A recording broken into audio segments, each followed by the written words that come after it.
Hello, everybody. Welcome to this special webinar that we're doing.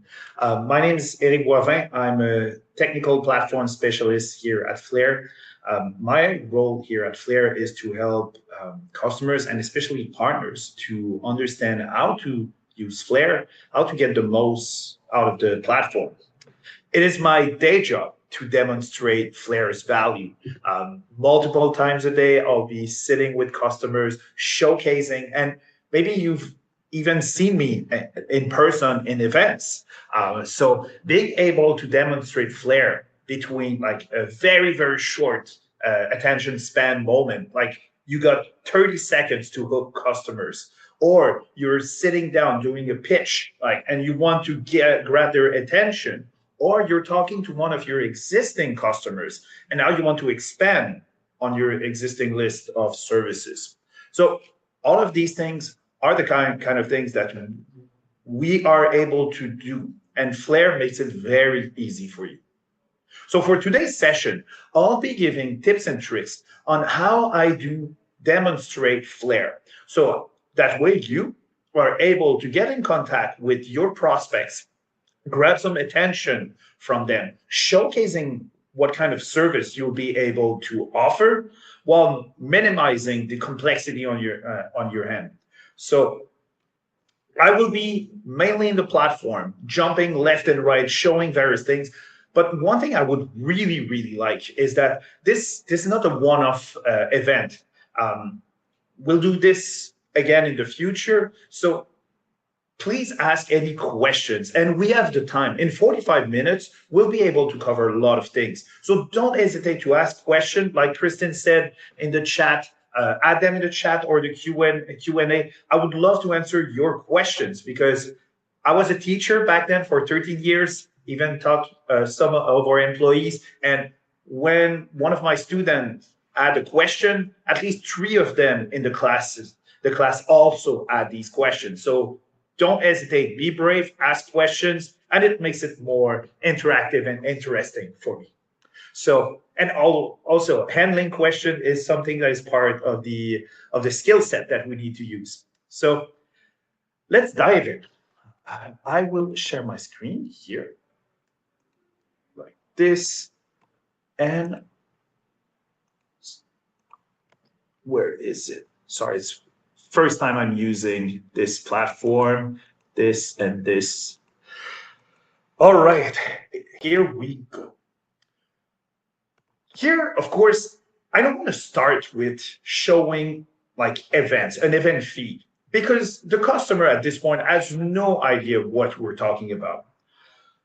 What you want to do is having them hooked very quickly. So this is why I start every one of my demonstrations with the potential customers by already from the get-go starting with the most important things, lead credentials. Everybody has credentials. Everybody will understand the value proposition. So I think it is the best way that you can engage in a discussion with customers by showing them their credentials. So what I do, I will typically go in my credentials browser. I will then go in global search, and here I'll put the domain of my the customer. So let's say here for today, I will use abc.com as an example. I know it's a TV channel in the United States, but it's also like super generic. A lot of people are using this for demonstration purposes. So I will use this as an example. When you're showing credentials, most of your customers, that's the reason they go for you. They go with a service provider is because they don't have access to such platforms. Okay, maybe they're on a certain maturity level. They've been using Avaya Being Pond, where now they know that they have a leak. But one thing they have never seen is clear text password. Seeing employees clear text password is a compelling event in someone's life. Let it sink. show them this information and try to lead them into telling what are they seeing in there. One question I ask often is there anybody you recognize in there? And of course, like MSSP, you are covering like a very wide breadth of customers. And these organizations, the people that you're talking to, they will know everybody that is in there. So ask them this question, and right away, they will be able to see, all right, we have a trouble. We have some problem. I will zoom in a little bit so that it can maybe be clear. The next thing is that try to quickly, and by the way, you can do that exercise before. Preparation will definitely help you in your pre-sales motion. When you're sitting down with the client, it's always good to have a lay of the land so that you're not walking into unknown territory. So, like, for example, you take the list of credentials and you already identify if there are any Stealer logs. One quick way to see it, go to filters here on the right, source, you pick Stealer, you type the word Stealer and then you apply. Everybody that uses Flare know that Stealer coverage is incredible, and it is something very impressive. So let's take that first one here. So what I need to do, I will click on it, go to events, and now I will load the event itself, because it's one thing to see the password, but it's another thing to go in there, put it in full screen, and now explain the story behind this, because every Stealer log is an incident on the behalf of your customer. So spend the time to explain what is happening here. Like, for example, we have here the result of an infection from an unknown type of malware. This info stealer, what it did is that it masqueraded as this file within the user system.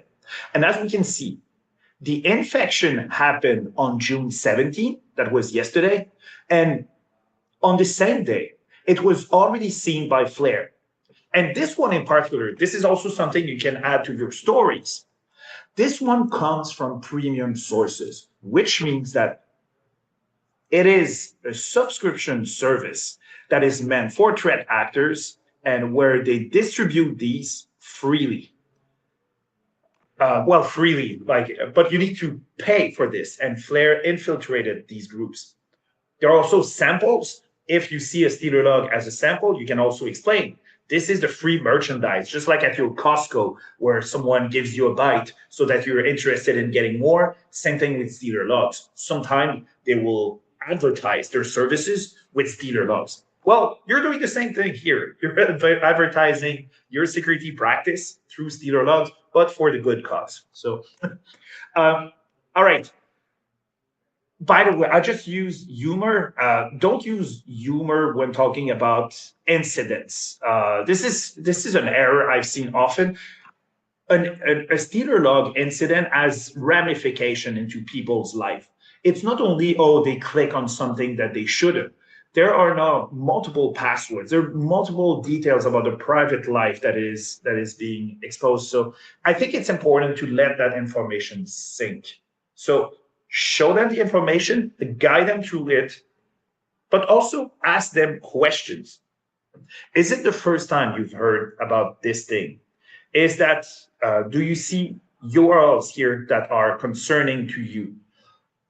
What should we do about this when it happens in the future? And this is something that I find very interesting. As a partner, you already want to be in solution mode. So explaining what should be the process you will be having with them. So not only showing them the data, but also talk about what will be the future mode of operation when these kind of things happen. So that's why in my demo, I don't shy away from going into the content, and now I explain that story.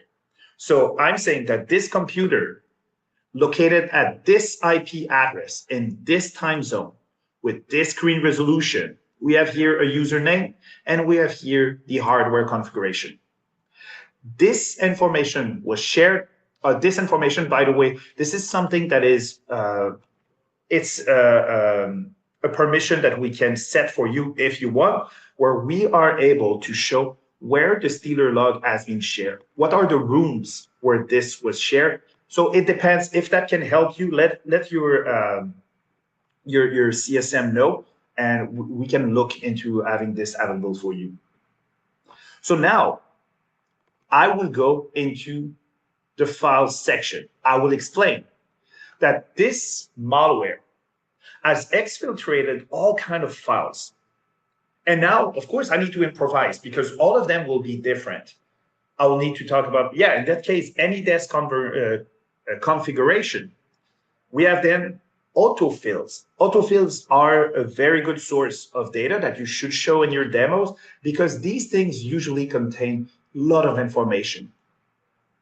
Personal information is stored in there. You have private names, phone numbers. You can find credit card numbers. It's a gold mine of information. So what you want to do at this stage is to explain the problem is not necessarily that an employee password was leaked. It's an employee's complete life that has been exposed. And it's pretty rare that the MSSP themselves will be the one getting in contact with that person and will have a discussion and say, hey, all of your life has been exposed, your personal information. No, it will be your customer that will need to have that conversation. So this is why, even from the demo, at the demo time, you are providing value by showcasing one of their incidents. I know that I'll talk about this later, how to do demonstration when you don't have customer data, because if you want to show for a customer that never had a Steeler log event, it's still important to do this exercise, but rather than, hey, there's a situation, here's how we can help you about this case, you're using it as an example and saying, when something like this would happen, here's what we will do. So getting that exercise to build that kind of muscle memory is awesome. And when a customer gets value just by sitting with you for a demo, when it will be time now to look for budget, to look for need, you've already demonstrated that you are able to help them. Okay, I hope it's interesting so far. Don't hesitate. Once again, if there are any questions, I would love to answer everything. So let's continue here. So after looking at the autofills, now I look at the passwords. Now, I don't spend too much time looking at what everybody has been doing because sometimes you will see very personal stuff. And it's not during a demo that you should be showing adult websites, links, and things like that. So this is why typically what I will do is that from the top, I will, from the get-go, put the domain of my customer. So this way, you're able to show, here's what happened. This employee used their username to log in into this system. It can be an internal system. In that case, of course, you're having that discussion with them. You ask the customer, what is this? What is this link? Also, what is the damage that could be done? This is a very interesting question to ask with one of your customers. Like here, I'm showcasing one such URL. And now I'll be asking, once again, a leading question. What's the worst that can happen if a threat actor gets access to this website, to this service using that username and that password? So now you engage that discussion. So this way you're able to gauge like the threat tolerance, the threat tolerance or the risk related to this specific access. And of course, if they're saying, yeah, you know what, this is bad, this is something that could cause financial damage, that could cause reputational damage, you're once again putting value into the customer's mind. So the power of doing demonstration in the platform is this, the ability to showcase value as you're having these discussions with them. Another thing here, a question that we get all the time. Oh, I see that the password is censored. By the way, while we're doing it, we do have the clear text password in Flare. The thing is that there's so much personal information when we're looking, and here, sorry for that test subject that we're using here. Uh, it's there can be a lot of personal information, and having, let's say, a screenshot taken of this with clear text password, that can be, yeah, the person could that could ruffle some feathers. However, if you're interested in, let's say, that admin, well, okay, that's it's pretty easy to guess in that case. But if you're seeing some password and you're wondering, okay, what is that password? Well, you can tell the customer, yeah, no problem. We are able to click on the username here and now see the leak credentials and see clear text password. Now here, XXX is, and this is why I'm using this, it's very anonymized. This is not one particular individual in there. It's a bunch of people that have used XXX ABC as an example. So of course, if you have the privilege of using your customer data, always do it. And this is why when we do a POC with prospect partners, the first question that we ask during the POC is, do you have some key prospects that you would like to add in the platform? And we do the demo not with your company, we do the demo with them. So this way, through the POC process, me or the other sales engineers, we help you to build that case so that you're able now to go to your partners, to your prospects, showcase them the service and go gauge interest.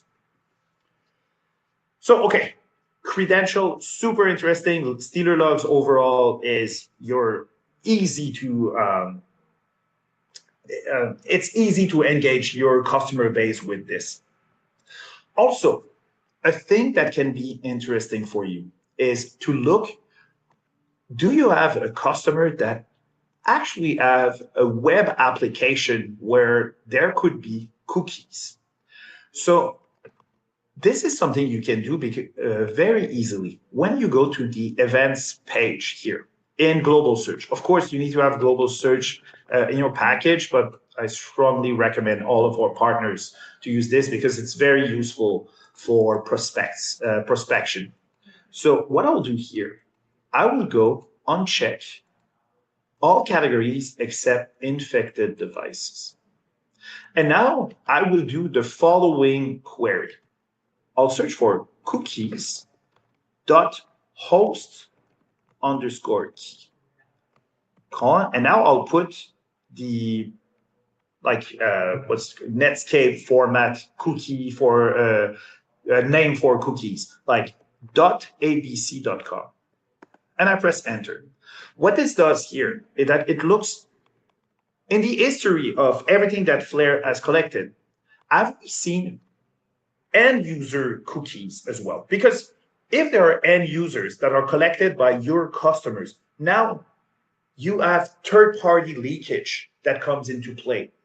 Customers of your customers. And now that's a very different kind of thing. So by doing this easy, and here I can probably copy that one in the chat here. With that very easy query, you're able to look, are there cookies for which users have long-withstanding sessions? So let's look at this first one here.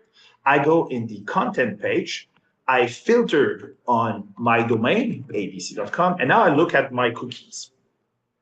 From the cookie, if I see anything that doesn't start with GA, which is Google Analytics, odds are good that in there might be session IDs. Like this here, SWID, that can be interesting. And I can look, the expiration date is in 1 year.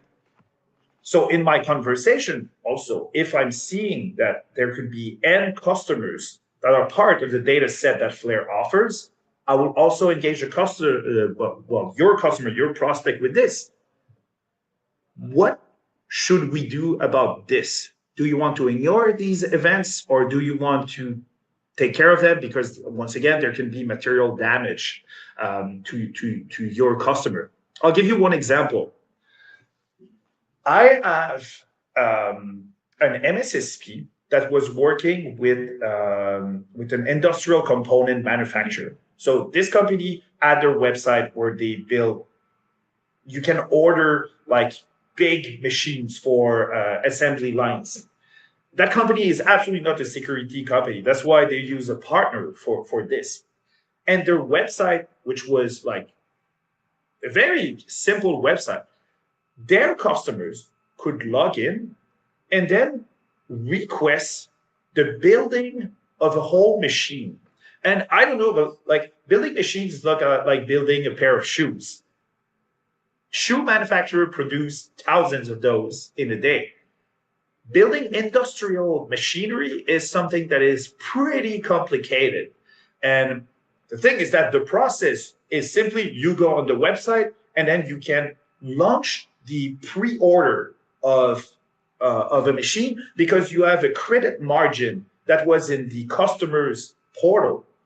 So that B2B portal, even if they didn't have thousands and thousands, this is not Netflix, it's not YouTube. This was a very, very specific industrial controller B2B website where the partner was able to show to the customer, hey, someone exploiting this could cause thousands and thousands of damage and creating problems in your supply chain. So these are very tangible cases. And of course, over time, when you're using Flair, you're building that book of stories.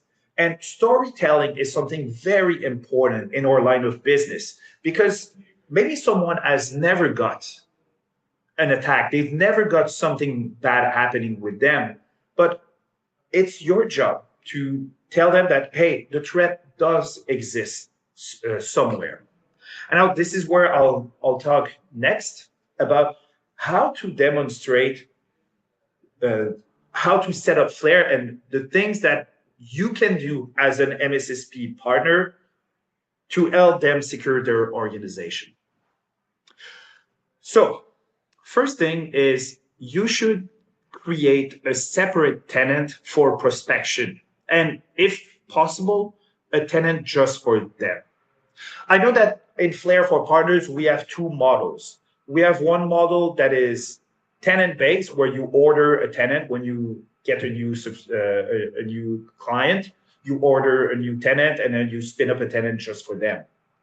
There's also the identifier model, where you have a pool of identifiers, and then you use these identifiers across your customers.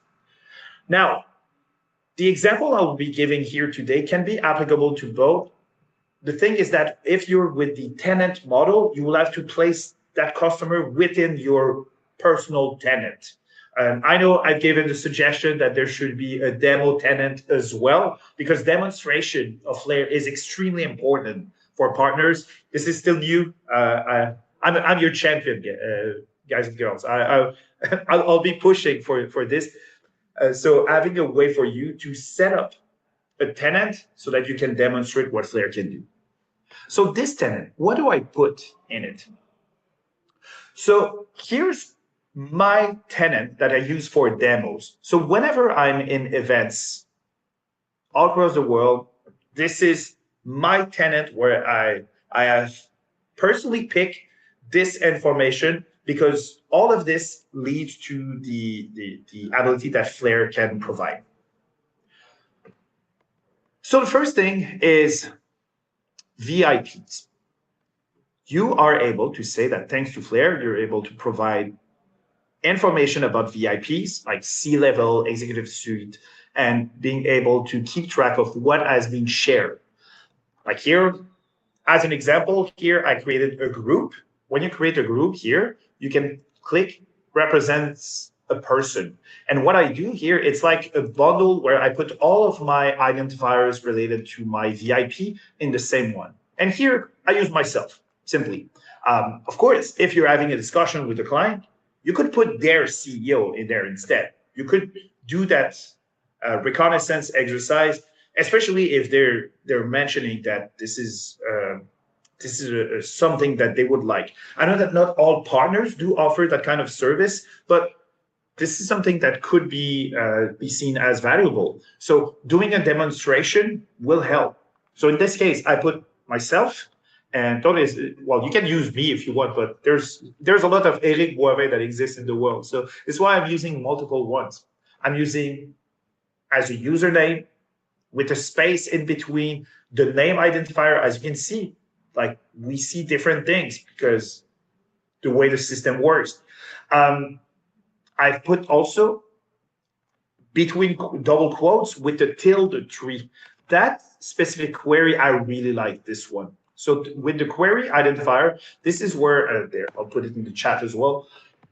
This is where you're able to see correlation between two words. Like find the word Eric, then find the word Boivin, my family name, within 3 words of each other.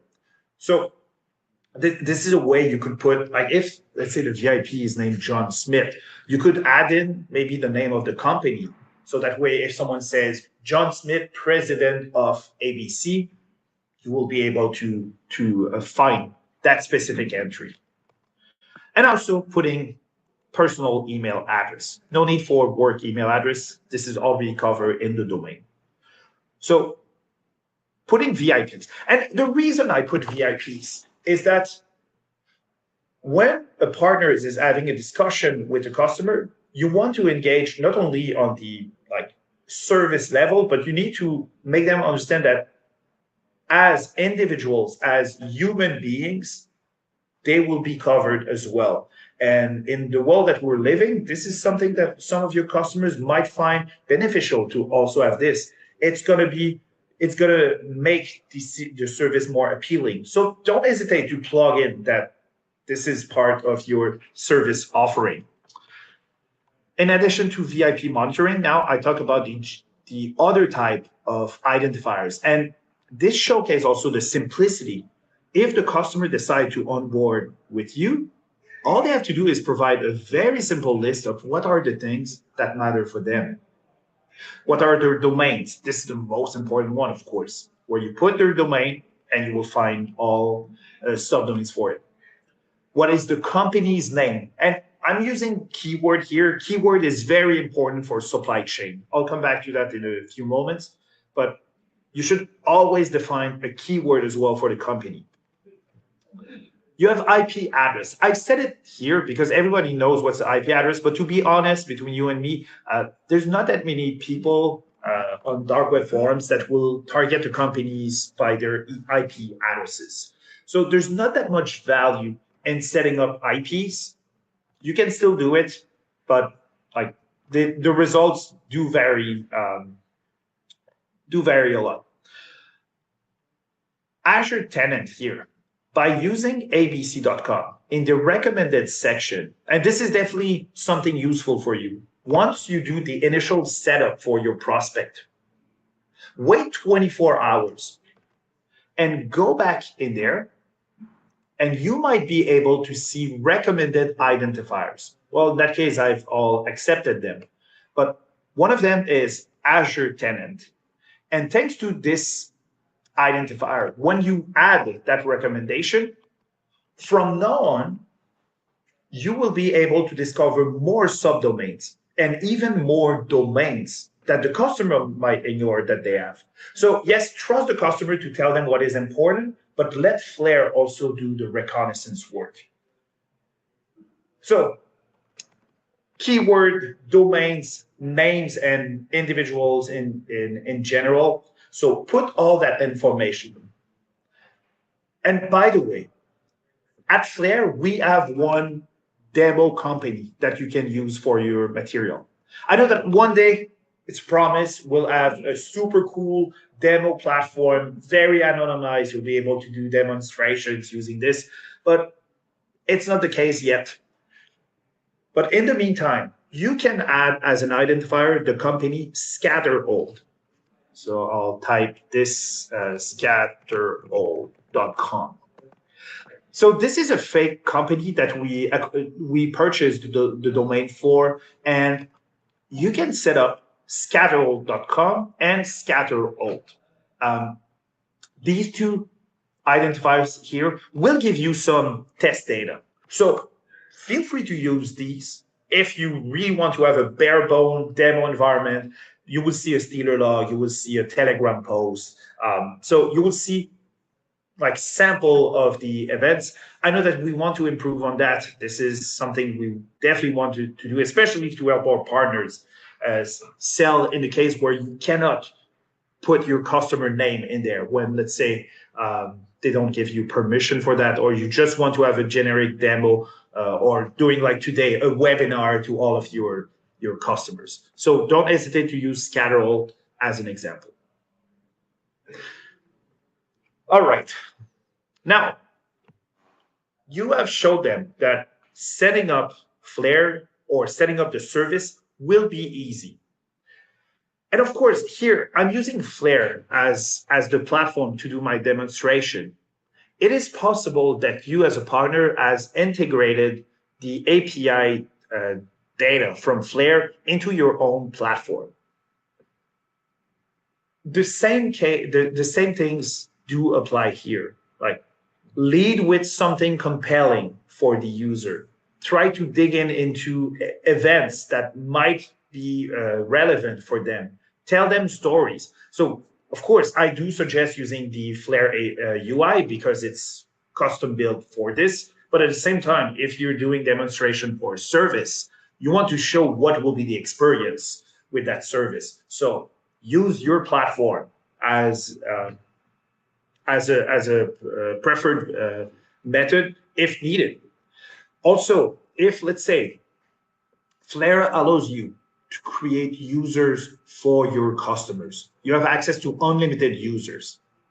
If your customer has a certain level of maturity, you can add them into the platform directly and even put them as read only. So this is something you can do. So this is why I think it is relevant showing Flare. Because it's a great way, it's very obvious to display what are the events, what have been found so far. Let me take a sip of water. Any questions so far? I don't know if it's working, but I haven't seen any question yet. But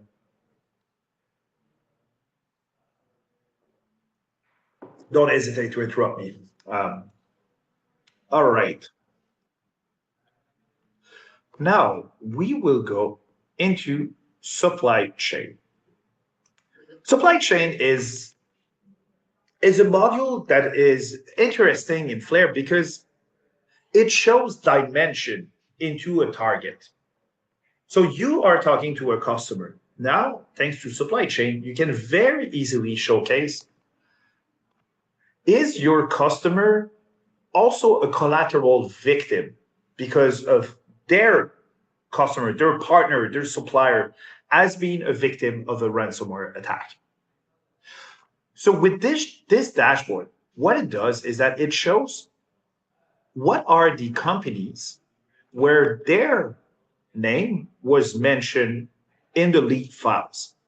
And for this, very important, you need to have a keyword identifier. So that's why I reiterate, super important to put keywords. Once you are showing the impact of supply chain leaks, your customer that you started the discussion with something very, very like private, like leak of employee credentials. Now, at this point in the conversation, you're expanding the scope and say, now we'll be not only looking for your employees, but we'll be looking, is there someone in your supply chain that made you a victim because of their security incidents? And at this point, like, people, if they're not already interested, they will get fascinated by this. So one thing I like to do is that I pick a company where I know that it's going to be interesting. And there's one such, Beat Me Up Steelworks. We've created this one for the keyword Scatterhole. So I go in there in the event. I show that, hey, there's Ransom Hub, well-known ransom DLS. And here's the Onion website. And now you reiterate, this was posted on the dark web. You need a special browser to have access to this, but thanks to Flare, thanks to your service, this is not needed. Because in Flare, when you go to leak files, I am able to see every file that got leaked in this ransomware event. And this is searchable. So if this company was in my supply chain module, it's because the company name was mentioned somewhere. So like here, confidential.docx. So in this folder here, secret project, okay, it's very exaggerated. This is demo material, but so you have files that have been found. And when you're seeing this, like most of the time, your company is not aware that a third party got a breach. I know that the SEC in the United States and also in Europe, there are laws for like telling your supply chain when you are a victim, when there is material damage. But it is only for public companies, and it is there are some rules, and people find ways to avoid doing it. So in here, you're able to show, hey, 4 files had your company's name in it, and they got leaked on the dark web. Are you okay with this? Do you know what are these files? Because as you can see, there's a request button. You can show the customer, hey, are you interested? We can get those files for you. So you do requests. It's not instantaneous, but still it shows to the customer that you're proactive about these leaks. So very useful. This is something that anybody can get very easily. It shows them that the threat of the dark web goes beyond their own boundaries, and that your service will help and cover a wider range than just looking for passwords. Another thing I like to do when I'm doing demos is looking in the global search tab, and now I will type the company's name.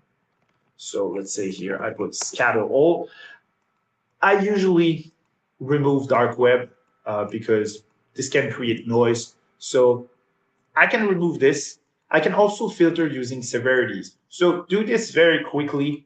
You show them what is the information that you want to showcase to them. It's normal that it takes time because it's been a few years since we've set up Scatterhole, but eventually we'll reach, or maybe there's no critical event.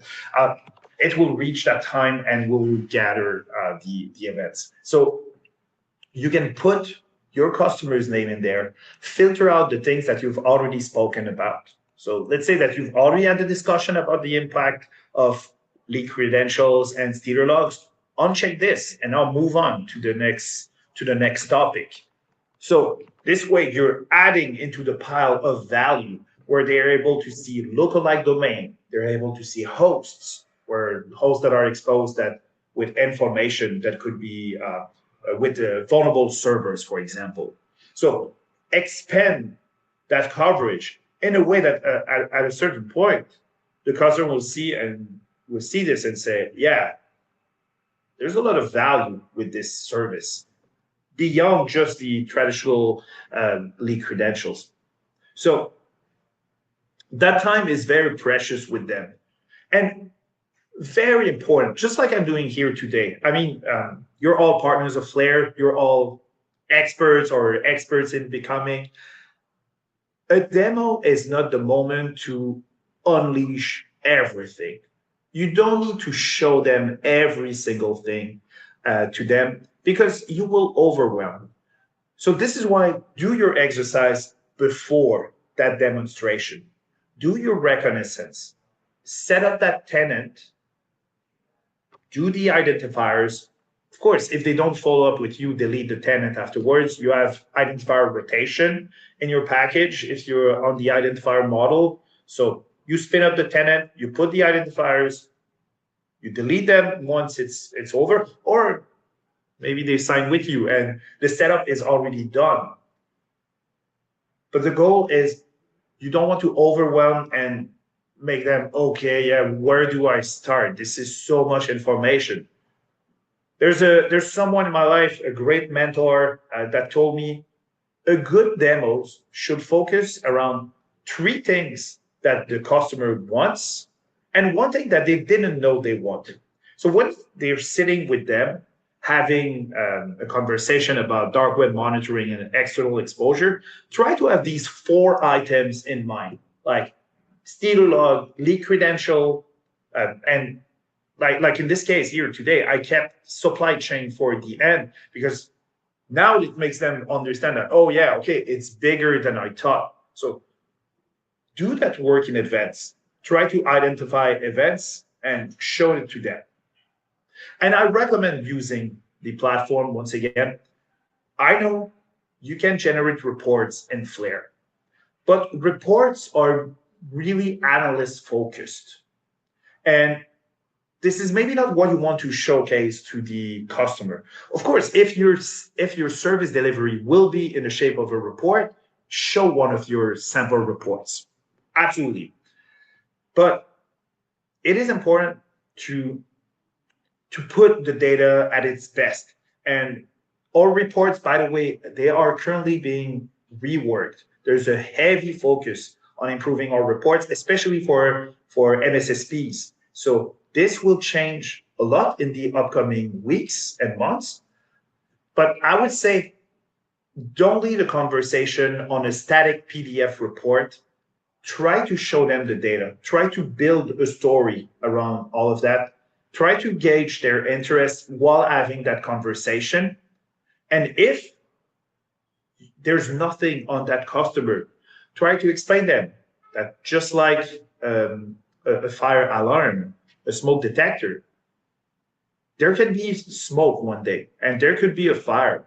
And this is where you use your stories. You use about other people in that industry, other companies that you're working with, and you explain them, of course, anonymizing the information, but you can explain them, hey, you're good now, but things could be bad for you. So thanks to our service now, we'll be able to protect you against something that very few people are doing now. So you're privileged to have these very intense conversations with customers, and thanks to Flare, making it easy to do that monitoring. So, in a nutshell, that was what I want to talk about, the art of doing demonstration with Flare. It was simple. I didn't cover everything, but just like your demonstrations, don't cover everything. Don't pile up everything on them so that they leave this meeting even more confused. Make it simple and ask a lot of leading questions to them. And now this is my time to turn it to you. I hope it was interesting. We have 2 minutes. I would be overjoyed to have one or two questions. Um, so anybody has something?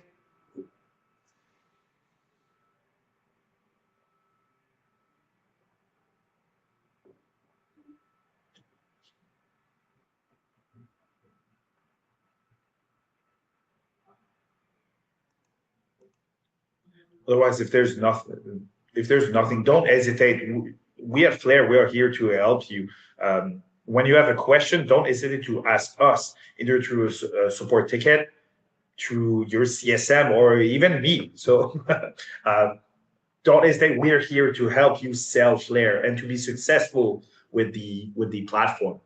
So thank you everybody for being there. I hope it was useful. I hope you will be able to uh, continue getting more leads, continue protect your customers. And in the meantime, oh, I see there's a chat message. Thanks. Oh yeah, thanks, Nigel. Thank you, everybody. Oh, Eugene, I have an email to answer to you, Mike. So thank you, everybody.